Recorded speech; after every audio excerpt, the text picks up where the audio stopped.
I'm MossinAnnie. Welcome to my moss garden in the mountains of western North Carolina. Oftentimes people ask me, what is my life like as a mosser? And I can tell you, it fills my spirit.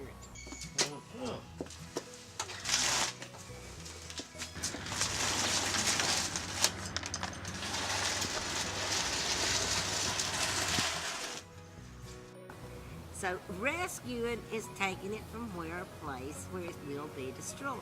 Harvesting is removing mosses with the intention of using best management practices, or what in agriculture would be called B&Ps, so that you harvest and it will grow back again within a certain period of time. So you don't take everything, you leave a portion. Because these have been used before, but I might as well make them into tray liners that go right here and be for my mosses.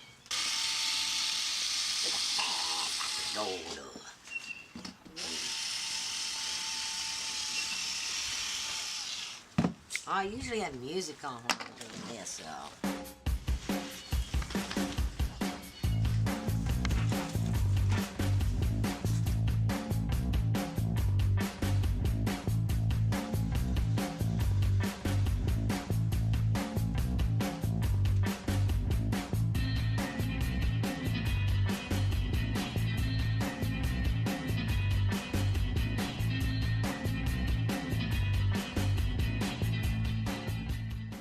This is a rescue at the invitation of a local Audubon community.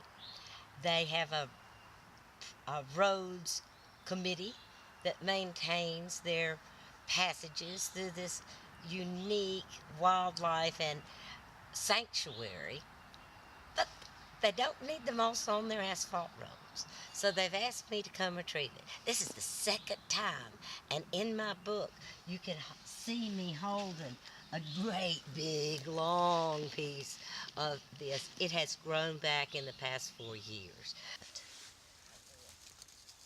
I don't think there's any particular value to moss beyond its beauty and its environmental benefits. Some liverworts have herbal value, and there's historical evidence, or I guess I could say documentation and perhaps myth about certain uses of mosses throughout the ages. Sphagnum moss in particular is antiseptic in a sense that it's 99% bacteria free. So it could be used for bandages. And then Thuidium is supposed to be good for bugs, as I recall. Like insects. Repellent almost.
And we were interested in having you come for a program. Well, that sounds really good. And I've got to tell you that right now I'm in the middle of a video shoot, and you just got recorded. You just got recorded. But I enjoy giving lectures, and I'd love to come over to Highlands. And why don't you send me an email to MossinAnnie@gmail.com, and we'll figure out the details. That's great. I'll let you go. Okay, and I am going to be over in Highlands in May at the Highlands Biological Station giving an all-day workshop. Oh, okay, because we'd like to have you come either in August or next April, you know. Okay, well, that's good to plan ahead, and Yeah. I'm pretty sure I have some dates available in August still. Okay, well, I'm going to email you. It's just Ma- Annie Mossin or MossinAnnie at Moss, Gmail. that's it, MossinAnnie at Gmail. I'm going to do it right now. Okay, well, good to hear from you. Thanks. I Thank look you. forward to hearing back from Bye-bye. you. Bye-bye. Well, I'm going to the United States Botanic Garden in D.C.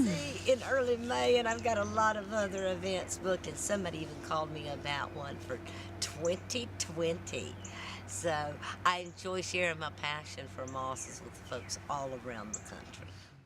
But I took mosses down to Atlanta last year for the botanical gardens lecture and workshop. I rode around in that Atlanta heat and sun for 3 days before we used them. They're looking mighty fine. There we go. So this is Hedwigia, Bryum, Ceratodon, Intodon, Bryoandrosonia, some combinations. Oh, then the next row is Atrichum, and the last row on the very other side is Leucobryum. It is a spiritual experience. It's almost like Zen to be in your garden weeding. You're up close and personal. You're seeing the sporophytes, which are the equivalent of flowers.